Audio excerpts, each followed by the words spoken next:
देवी Bhagavatam Mahapuran doctor Kislay Pandey के साथ। इस भाग में महाराज जन्मेजय ने पूछा कि नवरात्रि के विषय में थोड़ा और प्रकाश डालिए मुनिश्रेष्ठ। महर्षि वेदव्यास ने आगे बताया कि नवरात्रि एकमात्र ऐसा पूजन है जिससे हर कामना सिद्ध हो सकती है और अकेले नवरात्रि ही आपको मुक्ति, आनंद, ऐश्वर्य, यश, कीर्ति सब प्रदान कर सकता है।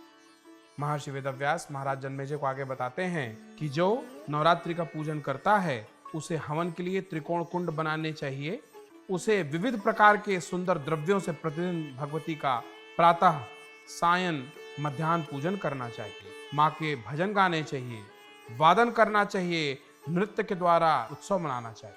जो माँ का व्रत करता है उसे आवश्यक है कि वो नित्य भूमि पर सोए, वस्त्र, आभूषण तथा अमृत के जैसे दिव्य भोजन आदि से कन्याओं का पूजन करे, नित्य एक ही कुमारी का पूजन करे अथवा प्रतिदिन एक एक कुमारी की संख्या के वृद्धि क्रम से पूजन करे, अथवा प्रतिदिन दुगुने तिगुने वृद्धि क्रम से, और या तो प्रत्येक दिन 9 कुमारी का पूजन करे। अपने धन सामर्थ्य के अनुसार भगवती का पूजन करे, किंतु हे राजन, देवी की यज्ञ में धन की कृपणता नहीं करे।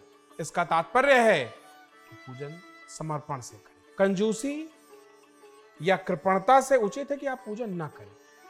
मैं ये नहीं कह रहा हूं कि आप सब कुछ लुटा दें, पर मन में यह भाव रखना कि ये बचा लें, क्या आवश्यकता है, इस तरह का भाव मत रखें।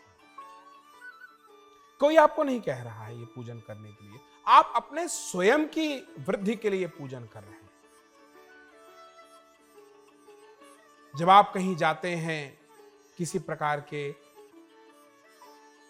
फंक्शंस में, तो आप लोग अपना जो सर्वश्रेष्ठ परिधान है वो पहन के जाते हैं। हर तरीके से आप लोग वहां पे सर्वश्रेष्ठ लगना चाहते हैं। क्यों? इसका उत्तर आपको ढूंढना है। ठीक उसी तरह जब आप मां का पूजन करें तो अपने सर्वश्रेष्ठ स्तर का प्रदर्शन करें, आत्मिक रूप से, अहंकारिक रूप से नहीं। इसी बात को महर्षि वेदव्यास ने तर्कपूर्वक समझाया है महाराज जन्मेजय को। महर्षि वेदव्यास आगे कहते हैं कि हे राजन, पूजा विधि में 1 वर्ष की अवस्था वाली कन्या नहीं लेनी चाहिए, क्योंकि वह कन्या गंध और भोग आदि के पदार्थों के स्वाद से बिल्कुल अनभिज्ञ रहती है। इसका तात्पर्य है कि 1 वर्ष की कन्या को अगर आप बुलाते हैं और उसको भोजन कराते हैं तो उसे तो पता ही नहीं है किस चीज का क्या स्वाद है, तो उसका वो आनंद नहीं ले पाती है।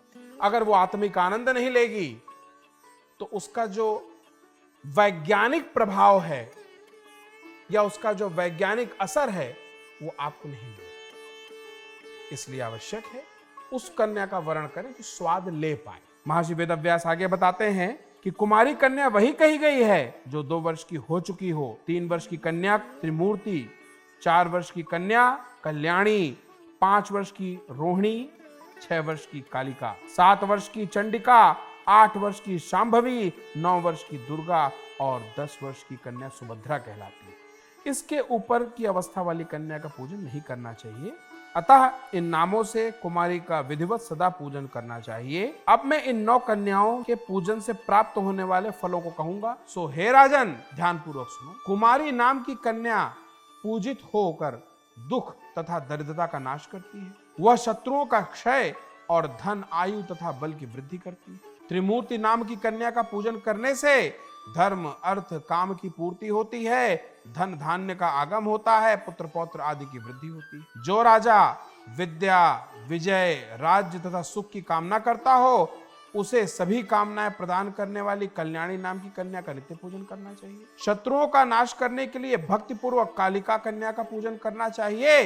धन तथा ऐश्वर्य की अभिलाषा रखने वाले को चंडिका कन्या की सम्यक अर्चना करनी चाहिए। हे राजन, सम्मोहन, दुख, दरिद्र के नाश तथा संग्राम में विजय के लिए शांभवी कन्या का नित्य पूजन करना चाहिए। क्रूर शत्रु के विनाश एवं उग्र कर्म की साधना के निमित्त और परलोक में सुख पाने के लिए दुर्गा नामक कन्या का भक्तिपूर्वक पूजन करना चाहिए। मनुष्य अपने मनोरथ की सिद्धि के लिए सुभद्रा की सदा पूजन करे, रोग नाश के निमित्त रोहिणी की विधिवत आराधना करे। श्री रस्तु इस मंत्र से अथवा किन्हीं भी श्री युक्त देवी मंत्र से अथवा बीज मंत्र से भक्तिपूर्वक भगवती की पूजन करना चाहिए। जो भगवती कुमार के रहस्यमय तत्वों और ब्रह्मादि देवताओं की भी लीला पूर्वक रचना करती है, उन कुमारी का मैं पूजन करता हूँ। जो सत्व आदि तीनों गुणों को तीन रूप से धारण करती हैं, जिनके अनेक रूप हैं तथा जो तीनों कालों में सर्वत्र व्याप्त रहती हैं, उन भगवती त्रिमूर्ति की मैं पूजा करता हूँ। निरंतर पूजित होने पर जो भक्तों को नित्य कल्याण प्रदान करती हैं, सब प्रकार की कामनाओं को पूर्ण करने वाली उस भगवती कल्याणी का मैं भक्तिपूर्वक पूजन करता हूँ। जो देवी संपूर्ण जीवों के पूर्व जन्म के संचित कर्म रूपी बीजों का रोपण करती हैं, उन भगवती रोहिणी की मैं उपासना करता हूँ। हे राजन, व्रती को चाहिए कि वो आगे ऐसा कहे, जो देवी काली कल्पांत में चराचर सहित संपूर्ण ब्रह्मांडों को अपने में विलीन कर लेती हैं, उन भगवती कालिका की मैं पूजा करता हूँ। अत्यंत उग्र स्वभाव वाली, उग्र रूप वाली, चंडमुंड का संहार करने वाली तथा घोर पापों का नाश करने वाली उन भगवती चंडिका की मैं पूजा करता हूँ। वेद जिनके स्वरूप हैं, उन्हीं वेदों के द्वारा जिनकी उत्पत्ति अकारण बताई गई है, उन सुखदायिनी भगवती शांभवी का मैं पूजन करता हूँ। जो अपने भक्तों को सर्वदा संकट से बचाती हैं, बड़े बड़े विघ्नों तथा दुखों का नाश करती हैं, जो सभी देवताओं के लिए दुर्गेय हैं, उन भगवती दुर्गा की मैं पूजा करता हूँ। जो पूजित होने पर भक्तों का सदा कल्याण करती हैं, और उन अमंगल नाशनी भगवती सुभद्रा की मैं पूजा करता हूँ।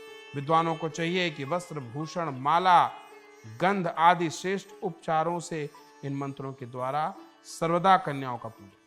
महर्षि वेदव्यास महाराज जन्मेजय से कहते हैं कि हे राजन, जिस राजराजेश्वरी, त्रिपुर सुंदरी, त्रिगुणात्मिका देवी भगवती मां परांबा का नियमित अर्चन, पूजन, ध्यान, मनन ब्रह्मा, विष्णु, महेश, कुबेर, अग्नि, दानव, राक्षस क्षण प्रतिक्षण करते हैं, मनुष्य पीछे क्यों रह जाते हैं?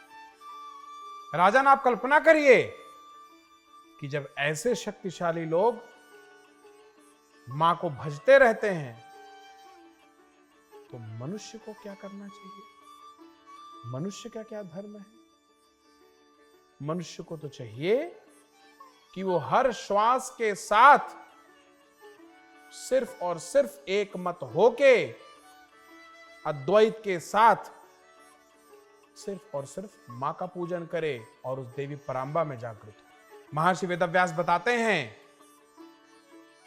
कि मां के पहले भी मां है और उनके बाद भी वही है।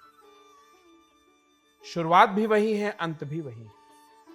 और हे राजन, ऐसी परम शक्ति का नवरात्रि का अनुष्ठान कल्पना करिए कितना शक्तिशाली। तो फिर प्रेम से बोलिए जय माता की।